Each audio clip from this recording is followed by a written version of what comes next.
Hi everyone, my name's Declan McGlynn. Welcome to Friday Form Live, Point Blank's weekly broadcast bringing you exclusive tutorials, artist interviews and industry insight every Friday live from East London. Today we're joined by Freddie Froggs, who will be taking a look at controlling Ableton Live with the revolutionary controller Leap Motion.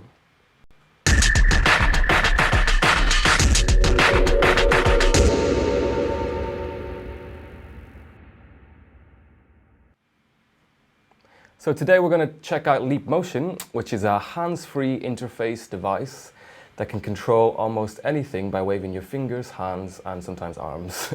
We're going to take a look at how you can control Ableton Live and the creative possibilities of hands-free controllers. Before I hand over to Freddie, remember, if you want to study Ableton Live with us, you can find out more at online.pointblanklondon.com/courses. So Freddie, welcome. Welcome back to Friday Form. How are you? Good, man. You all right? Yeah, I'm fine. I'm fine, thanks. So this is Leap Motion. Yeah. Maybe you could introduce it for us. Yeah, I got that for my birthday. Nice. I don't know if you guys can see it. How small and transportable is that? It's USB powered. So basically, it's a you described it. It's a hands-free controller fitted with two infrared monochromatic cameras and three infrared LEDs. Technically, I'm not too sure how it works. Anyway, it does work. It does the trick. So I've had that for 2 months now. So I've kind of explored all the possibilities, trying to understand what can be done with it. And so I would like to present that to you. I've presented a few products in the past, but I think that is the coolest one I've done so far. It's got it's got a special place in my heart. You see, it's quite amazing. Shall we start now? Yeah. Yeah. We on? Okay, cool. So Leap Motion for start. If you look, they've got this app home, which is called Airspace, and it just counts when you install a Leap Motion driver. It just basically creates a new app in your app folder, and you can launch it from there on the top bar there on your controller. So that should bring up a series of apps that got developed by many people around the world. Basically, when they first made the device, they sent a lot of this device to developers to try to see what could be made with it. So there's all sorts of possibilities with that. Let me just, it's launching now. I was a bit worried for a sec. And they're showing you all the different apps that are available with Leap Motion. One of the apps is definitely the one to go for Ableton Live. So you see there's a few apps here presented, but just to introduce a little bit before we get into the apps, to introduce a little bit how the Leap Motion works really, I need to start this Leap Motion orientation app that's in your computer as well. That gets installed as soon as you install Leap Motion, and that basically will show you the pickup area, which is about 1 meter high above the device. And it's like a spherical sort of area here. And this is called Playground, the Leap Motion orientation, will demonstrate clearly what's happening. So be prepared to be amazed. It takes a little time to, it's on its way. And basically there you can basically train yourself and visualize a little bit the area of pickup. There it comes. So it starts now. Just put my hand on top there. Come on, mister. It's a little slow, but it's coming. Still thinking about it. Yeah, there you go. Leap Motion, it says. It's a nice little presentation now. Yes. Ta-da. It's really exciting. And there it is. Come on. I should have left it open. I didn't realize it'd take that long to open. There you go. So that's my Leap Motion. So I'm going to set my hand above it. Yeah, so you see that the hand is picked up. Visualizing the hand, and I'm going to start moving my hand. So to show you a little bit the pickup area. And you see it's got hundreds and hundreds, I don't know how it works, it's got hundreds of pickup points. It sees if your hand is open, if your hand is closed. It sees if you're going left, right, up, down. It's a little slow here. I've got too many apps open at the same time, I think, on my computer. But it will also see my second hand. So left hand and right hand are both separated. Yeah, it will see my second hand. It's really slow there. I should have switched a few things off, I think. Yeah, but I think you get the idea. But there, you can visualize. The important thing is to visualize a little bit the pickup area. Really, you see the second hand was starting to come up here. Basically, you see there's about 1 meter, and you need to really visualize that in order to control your hand movements. Really, But really interesting how you're going to see my hand visualizing. I'm going to do once more without moving so much, so you can see exactly how my hand is being picked up. It's just extremely precise, guys. It's way better. We have also something else called the Kinect controller, which is more for body movement. And this here, you see, has really precisely for the hands. You can pinch as well. So you see my hand properly now. It sees exactly where my fingers are. You can see all your knuckles, basically. It's got the reference point for all your knuckles. You can pinch. You can have 1 finger, 2 fingers, 3 fingers. So you can do all sorts of things with that. So once we go to the airspace, they call it, and let me just turn that off now. Once we go to the airspace here, we've got loads of different apps. Jaco MIDI here is the one to send MIDI messages to Ableton Live, because this sends OSC messages, so it's the kind of the new MIDI, you could say. It's got a lot more control points. There's all sorts of games and stuff, so I've been playing around a lot with these, obviously, to try to discover what's possible. This one is cool. Better Touch Tool, that enables you to control your Mac. So I could do all these kind of I could basically reproduce my computer keyboard in hand movements. So let me just type in the air. You could type. I was trying to type a message on Facebook yesterday to my friend. Difficult. Yeah. But we're not there yet. But it's no, it is there. I just didn't probably spend enough time doing it. But it actually works. So let's just launch Mr. Better Touch Tool, and there is a website called Patatap, which has nothing to do with Ableton Live, but or Leap Motion. Okay, let me just make sure that Patatap is launched. Should be up now and running. It's a little bit slow, sorry guys. So you see Better Touch Tool is open there at the top there. Okay, and it should show up here in the airspace. Yes, okay, cool. Looks like it's on, yeah. So I'm just going to try to make this work. Was 1 finger, 2 finger? Oh no, it worked earlier on, just a minute ago. So I could reproduce my hand movements with that. Oh, come on. Don't do that. That's Ableton Live running in the background. There's a slight conflict with another app. I'm going to switch it off, okay? I'll switch that off, you can't have too many apps picking the Leap Motion at once, because obviously it's kind of conflicting a little bit. So yeah, basically, depending the amount of fingers, the number of fingers I've got here, I can basically trigger this. So this is the equivalent of just tapping on my computer keyboard, but I'm basically reproducing this with my hand movements, you see? Yeah, so it picks up the number of fingers each time? Yeah, so this very app, works with the amount of fingers you've got. Yeah, it's also seeing the rotations. So I actually set this up for my kid. He's like 4 years old, and I was like, because he loves that website where we're making noises. So this time I set it up with the Leap Motion, and he just he doesn't stay focused for that long very often, but he actually stayed there for quite a while trying to figure out how he could make these noises. So you see, basically just basically mapping the computer keyboard over to some hand movements. That goes a long way. You can pinch, you can completely control and redirect your windows on your Mac, basically. It's specially made for Mac, by the way. Right. All right, so that's interesting. The Leap Motion only cost £70. All right, so it's not going to break your piggy bank. So the one thing we're interested in really is how to control Ableton Live, aren't we? So let's go to that. Now you get a better idea of what it does, how it works a little bit. And Jaco MIDI is an add-on. It's like I think a tenner to buy this app. And again, you see my hands are mapped left and right, both left and right. Oops. So you see Ableton has already picked up the movements I've given it. I'm just going to turn the master out down so I can explain to you. Both hands are mapped, and you could visualize, if you may, in the middle of your Leap Motion, you visualize a kind of a barrier here with Jaco MIDI, where the right hand doesn't go over to the left hand and vice versa. Otherwise, it kind of starts confusing a little bit what's right, what's left, sorry. So yeah, my hands are in the pickup area, and you can see that the Jaco MIDI sees that. When I remove the hand, it goes away. All right, and when I close my hand, or close my fingers, my fingers, so it sees, you see my hand on the background of that app? It just sees if my fingers are open or if they're closed, So closed hand and open hand will give you a complete different set of messages.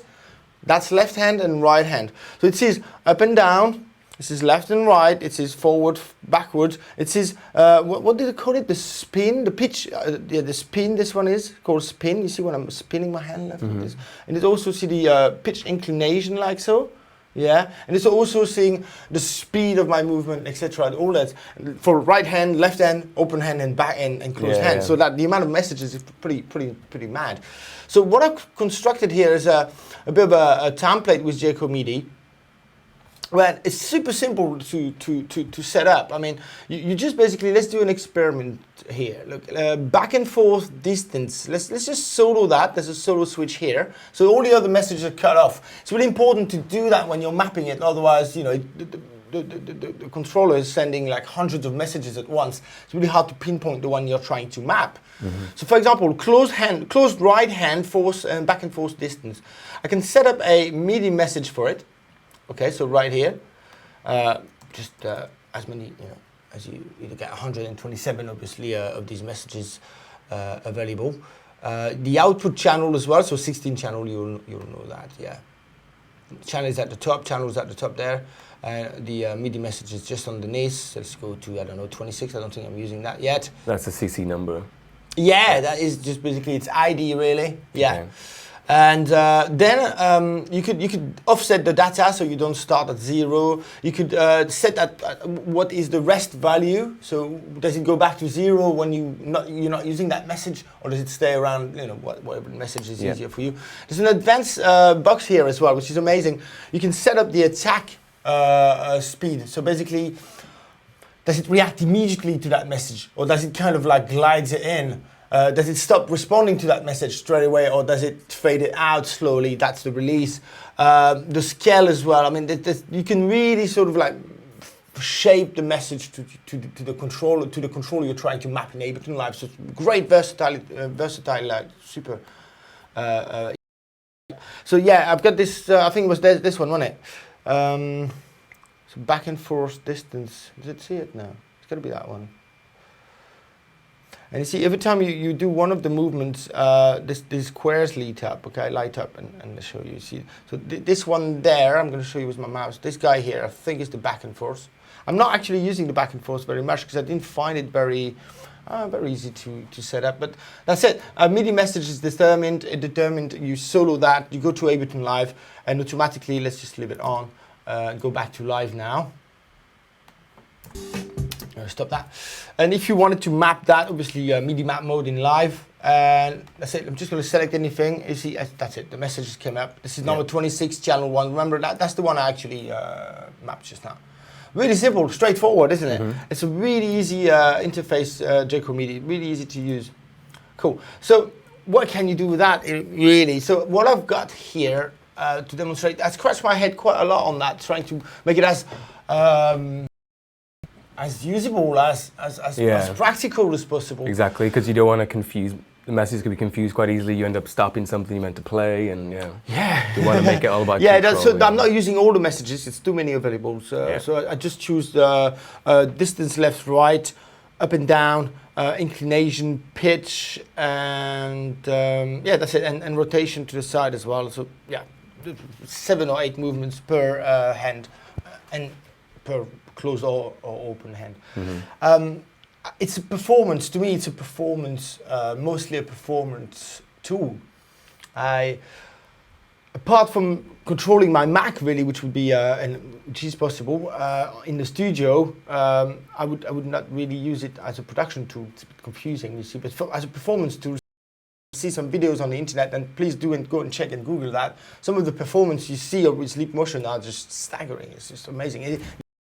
With the movement necessary to control this, it adds a showmanship, like tremendous amount of showmanship, so you can see these huge movements. Sure. Right, so I decided to go for drums first. So I built, I distributed on a tip the other day, on a 30 stake tip, you know, the ones I do. Yeah. I distributed a slicing preset, so I used that to slice a drum break. And basically the drum break is being triggered by a MIDI clip, and I've sliced my break in a few slices, I think 16. And it goes like this. Let me just delete a few things to make it more usable. I'll switch up the any kind of melody now. So yeah, that break, let me show you on the MIDI clip first, on the MIDI track, is been sliced. And we got these, 16 slices here. And all these type of effects in there. So I got closed hand, it's going to be only the rhythm. So, oh, I've soloed, remember? I remembered, I soloed something in the Jaco MIDI. Yeah, if you don't take the solo off, it ain't going to work, is it? Right, so.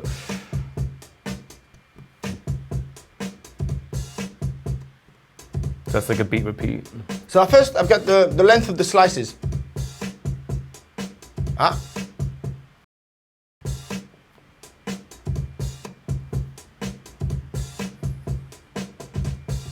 Beat repeat, up and down. Yeah, it's a bit heavy that preset. You see it's slowing down my CPU seriously, but it's gonna work. Length of the slices, let's just do it slowly. Getting slower, smaller. So I've made it so that the can happen for about that much length. So I can actually put my hand safely here without triggering the beat repeat. And only when I get higher, you remember, probably with the MIDI range, I must have done that. Just the MIDI range of the control on the beat repeat. So from 1 to 30, I'm not doing anything. So only from 30 I'm doing. So cool. I've got also left and right.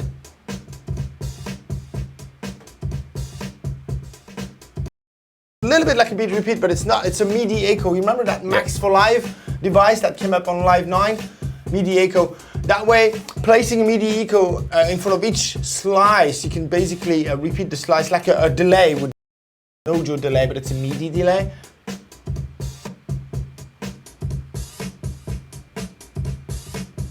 Cool. So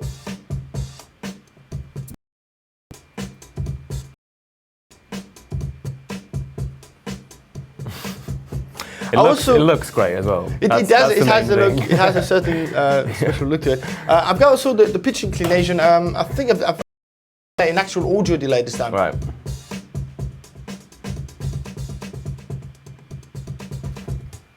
Pretty reactive. You Yeah, the latency is pretty I can swift, really. Isn't it?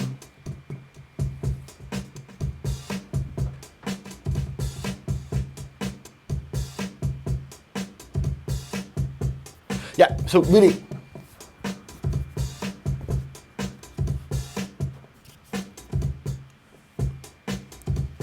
It's got really a good spontaneous sort of feel to it, isn't it? I've got open hand as well. Open hand is all like the texture kind of stuff. So I've got the filter.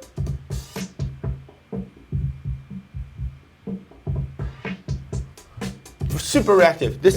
If I were to use one thing on stage, and I actually have to admit I don't use this on stage yet because it would take quite a serious rebuilding of my live set to get that working. But the one thing I'm tempted to use is good old filter.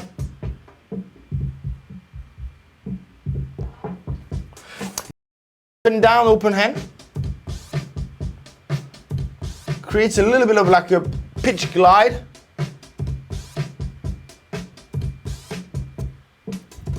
I also have now the inclination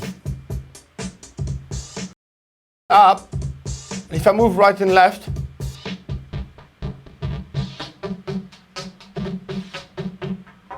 filtering at the same time. So you see all this message can be done at the same time.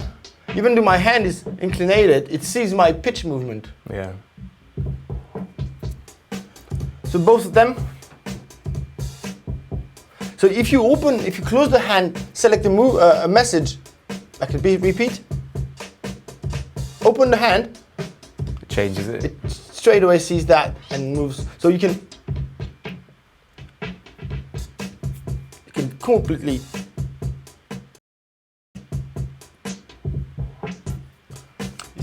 play with that. So it really is a skill, isn't it? I'm starting to get it. I got a few of the students to try that, and well, at first, because they haven't set it up as well. I set it up, so I know exactly what kind of what to do, but they haven't. So at first it takes a little while to get into it really, and for them to understand the movements. So it's kind of like I've got a little bit of sort of training period where you're like, okay, put your hand there, and sometimes the message is not picked up for some reason. Obviously, it doesn't always like respond. Sometimes it's not seeing. So you have to take the hand away from the scanning area to sort of reset it so it sees your hand again. Yeah, cool. Cool. So with the drums, pure satisfaction, pure joy. Now with the melodies and stuff, like I did try quite a few things to try and make it relevant. You can send MIDI messages with MIDI, Jeco MIDI it's called, yeah, this app here. In fact, as soon as you don't actually set a CC number, a MIDI message, it sends a MIDI note automatically for you.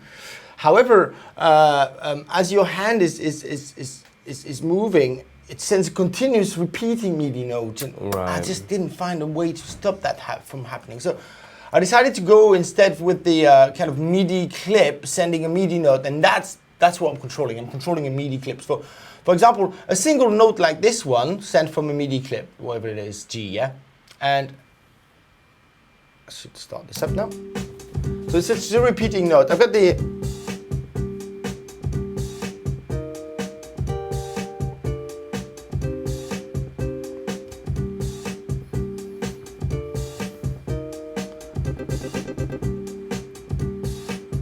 pitch control over closed hand, top, bottom here.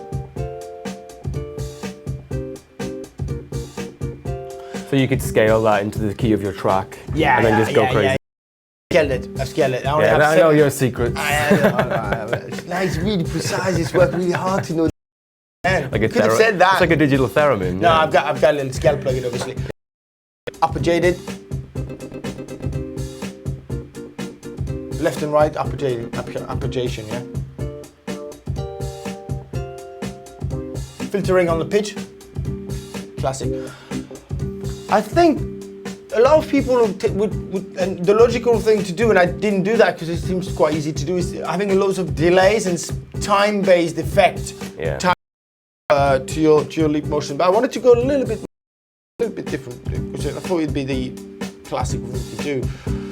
Now, we also have here 4 MIDI clips chords, and that's the open hand. It hasn't seen there. And that's just another arpeggio preset. Yeah, that's just, you see, the speed of that repetition on the MIDI clip is actually the MIDI message that's constantly being sent. Basically, every time you move, it's constantly sending that message one after the other, and it's you can't just have that message happening once. I mean, I did find something else to do with that. We'll see that afterwards. But these ones are just chords, and the triggering basically, you see, I've basically mapped, you see the MIDI clips here to these movements, and these MIDI clips are loaded with these MIDI and these chords, sorry. Yeah, you can see the chords. So that's now being fed. If you look at the I/O section of my track here, these clips are being fed into that channel, that MIDI track here, which is basically nesting the instrument. There it is, that's my instrument, okay? I could add another layer, trying to make it even nicer. I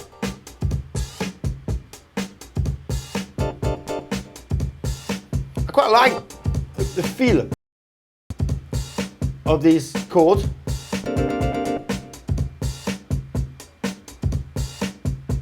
So, see, it doesn't see my hand. You have to go slow, yeah? If you move too fast, it's kind of losing the peak up a little bit.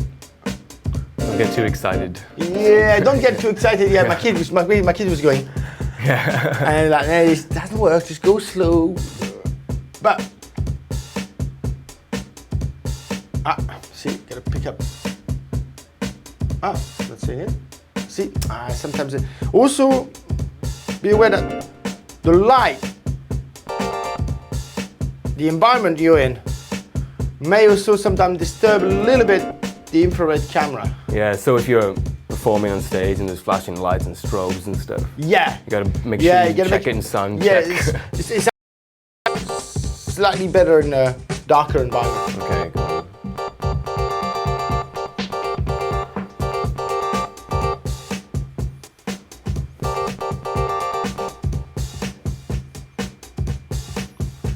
So really over multiple MIDI channels, you could control different soft synths. You could almost like conduct an orchestra if you're feeling brave. We're feeling brave. Yeah. The Leap Motion received kind of mixed review. However, I feel that if you use it wisely, not go over the top, like that's probably what you're describing. Yeah, probably go over the top. If you're using it like in a wise way, like not so many messages being used at once, it's actually very reliable. I was amazed of how reliable and how responsive, how spontaneous it was. So that's what you do. You could obviously let your imagination go wild and just so many messages coming at the so same many time. possibilities. Maybe what would be interesting for you guys is to see just a little bit how I would map Giacometti, because if you're interested in getting one of these for Christmas, for example, you probably want to know how to do that. It took me a while. I needed Giacometti to actually get these OSC messages translated into MIDI messages that Ableton can understand. Because Ableton doesn't understand OSC yet. Don't ask me why. But it will probably one day soon. I mean, you know, OSC is not so much for musicians. It can do all sorts of things, but MIDI is probably still the one for musicians. So that's it. I've reset Giacometti here. Let's just grab another project on Ableton Live so you can see how I'm going to basically map all of this. I think I've got let me just reset that. So we're going to choose which messages we want to use. We're going to map that. There you go, Leap Motion PB project. Let's do that. Cool. So let's go to Giacometti. Okay, and we say, all right, there's all sorts of messages that can be used. Left and right distance, hand presence. So just having your hand there can actually trigger a message. Left and right position, left and right distance, up and down position, up and down distance, back and forth position, back and forth distance. Pitch inclination. What else have we got? Roll inclination, and that was the I think this one. And yaw inclination, and that's the yaw one. I had a lot of trouble. I think it's kind of like both of them at the same time. It's not this. It's not that. It's kind of it's like both. It's like both of them together. To the left, yeah. And I'll be like, whoa, this one I just can't get. I'm not going to use that one. Just leave that one out. Let's use the pitch inclination, for example. So right, I'll solo this message, and I set the media message I want to use 0, for instance. All right, once this is set, if Ableton Live is now running, yes, not yet. Still thinking about it. Let's just go and map the others in the meantime.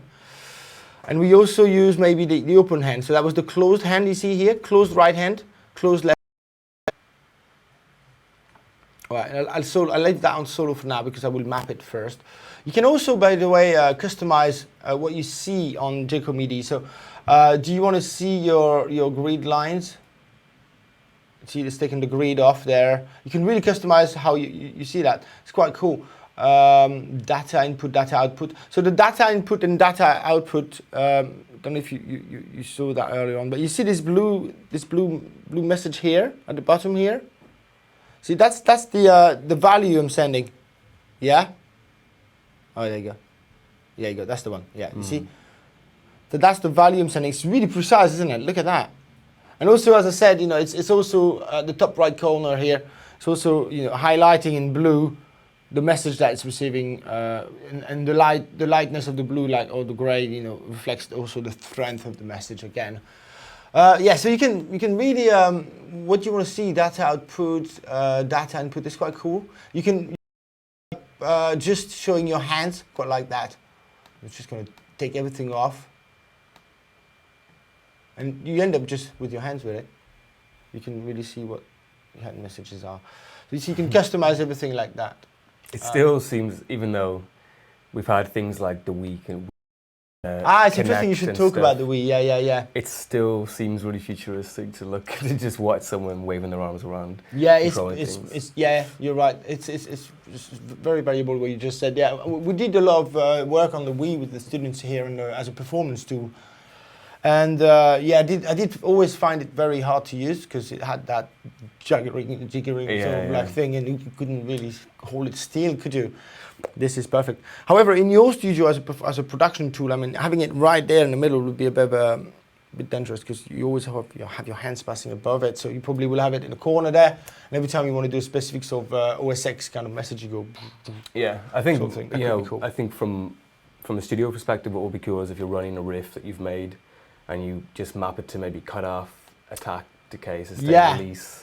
And just go crazy and record all the MIDI back in and then tweak it. As always, yeah, experiment. It's great fun, and you know, fun is the key. For 70 quid. Fun is a key word. For 70 quid, you get a lot of control from MIDI, more than any control at that price. Yeah. Okay, yeah, I've got another project here, so let's just map it together, right?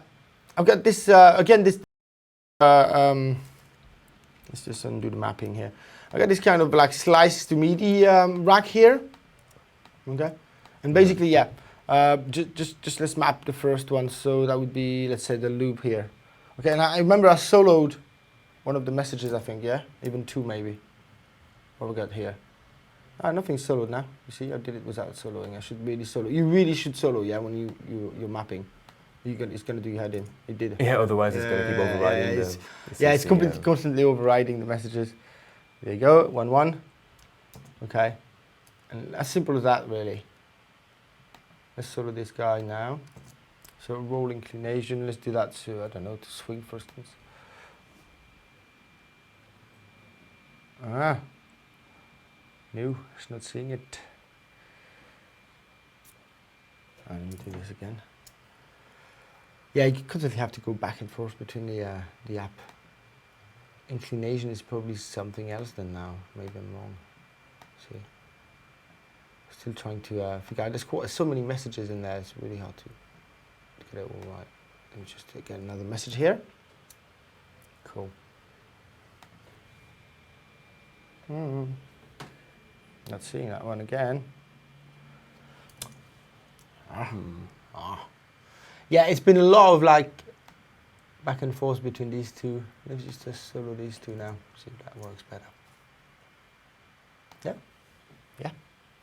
It's the same messages here though, so yeah, I might have a little issue here. Yeah, I'm basically controlling three things at once here, haven't I? So that's not really what you want to do. But that's how you could easily map these controls. It's really straightforward, but at the same time, it takes a lot of trial and error to get it right. Trial and errors. I had loads of trial and errors going on here to make it work. Sweet. So another product that attracted my attention was Tectonic, and these guys are from Australia. They've come up with a series of apps to control via leap motion. They call it Tectonic. Okay, let's just start it. It's a free. At the moment, it's free. It's still in beta mode. Let's just stop Gecko here. So it's basically what it is. It's the same thing as the MIDI Gecko thing I just used. Same thing. It just maps your hand movements, but in order to use it, go around and use Osculator. Have you guys heard of Osculator? It's a really cheap app, and basically it translates OSC into MIDI. What you want really. There we go. Osculator is on. I've got this little. It's already kind of prepared for me. You see this? I've prepared it beforehand.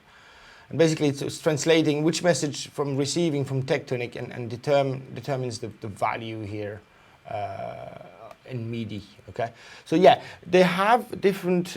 They have different controls. And I've lost my hand. Yeah, there it is. Okay, so it's a 3D environment, you see, and this time it sees if I pinch, it's got a slightly different vision than MIDI Gecko. You see, it sees my fingertips. And basically, I'm not sure it's actually sending MIDI here. Let me just reset it here with the controls. MIDI OS. Yeah, I need just to. I think I need to add a port here. No, that should do the trick. It's not seeing my messages again. It's okay. I'm going to remap it in case I need to. And they've got a lot of different controllers in there. That's what that one we just looked at was called hand. Zenith now. So Zenith is interesting because you can go and have MIDI notes you see around. It's almost like a hang drum. Can you see that? Yeah, It's got a round circle thing where it sees my hand movements around, and each of these light or yellow parts here can be sent to send a different MIDI message. And also you have the middle part here. Very vision from Jaco MIDI, isn't it? Yeah. Others, I'll just show them all and then we use one. Morph. I haven't used them all because they're really cool, really complex. Yeah, and this one you can grab the ground here. And does how much you grab affect the note? Yes. Okay, it's right. just crazy. So yeah, I think it's a really interesting. It's still in development. Yeah, I mean the whole product is really interesting as a live tool for performance, but then it's also quite risky for live. So maybe Yes. only use it in. You want to really test it before. Look, this one you can grab some balls. And each of those sends a MIDI. And message every time as the they ball, bounce. every time the ball hits a wall, it sends a message. You can have these balls colliding into each other or not, and all of that can be used as MIDI messages. Impressive, isn't it? How it's so cool. really responsive. Yeah, I mean and fling as everyone in well. the comments is saying pretty much the same thing. This looks really cool, but I'd be worried about using it live because. No, guys. If you use 3 or 4 messages, like you could see on the drum control how the pitch inclination, the yaw, that was really precise. That's really reliable. It doesn't really mess around. And go and check on the internet. Some people are doing already amazing performances with this control. Let's just quickly show you how to translate into OSC messages into MIDI. Yeah. With using our friend oscillator. So that should be working now. 992. Yeah, I've got the wrong. Look, I need to set the right OSC port here. So I was on 992. I need to go 1992. I think that's good. That should work. Okay. Come on, oscillator. It's not seeing Do you want what. to start it again? You are? Start the oscillator again. Oh yeah, of course, silly me. I wasn't inviting in. No, it's okay. We'll just remap it. That's fine. It doesn't take long at all. Let's do it. Gonna take this guy off as well. This must be what has been messing around a little bit with the messages. You can't really have many apps picking from Leap Motion at once. They kind of conflict. All right, so let's just show you how to do an oscillator patch. It won't take long at all. Let's just go for a new one. Set this one off. Okay, so let's make sure that you have the right OSC port. In my case, it's 9002. And let's just go and see if it sees the messages. It doesn't. I'm always having trouble with this thing. It did work though. Yeah, you see my MOC port keeps going away. Come on. Having trouble again. But yeah, I mean, we're kind of approaching time, so I just want to get to some questions people have. I mean, apart from all the comments seeming like it's a really good live tool, but could be a bit of a risk, Demo Productions was asking, how does it contribute to the process of producing songs? I mean, would it be used as a songwriting tool? Another angle that I haven't explored, and it seems like an obvious one to go for, is sound design. Right. Sound designing. So the amount of controls you have, I think it's over 160 controls, like with both hands, map to intricately map to. Sorry, I got trouble. Map to the inside of your synth. Yeah. And there you go. Record everything in real time. And as you said earlier on, it's almost like experimentation tool. You've made a good sound that is going to fit your song, and now you're trying to modulate it, you're trying to morph it over the course of your track. Have a little go. You're like at the end of the session, it's like you're a bit tired, you can't concentrate as much as you did. You have this little patch ready to go. Boom, just go for it and map the inside of your synthesizer. Have a little play around. You know, it's just like lazily, like, and record everything you do. And that, because of the randomness almost of the messages, there's so many movements, so many pickup. once, that the randomness of it all might actually be quite interesting in terms of what it's gonna do to the sound. And you could use a MIDI scale plugin, or you could not use one and just go a bit crazy, leave it completely wrote up and don't have any scales, just see what happens. Like a theremin almost. It is very much theremin-like. It takes the most modern theremin around. It sounds like a theremin, the way it's speaking up messages, isn't it? In terms of production, I feel that in sound design it could be interesting. As I said, I felt straight away that it's mostly a performance tool, isn't it? That's what it's actually seems to be the most obvious thing to do with it. Yeah. Also, we're just approaching time now, so I really want to. If you guys enjoyed that, make sure you check out pointblanklondon.com/courses to check out the courses you can study with us. And Ableton is, of course, Freddie's speciality. So if you want to study that, you can go find the Ableton section on the website and study with Freddie. We'll be back next Friday with another Friday Forum Live. So we'll see you then. Cheers.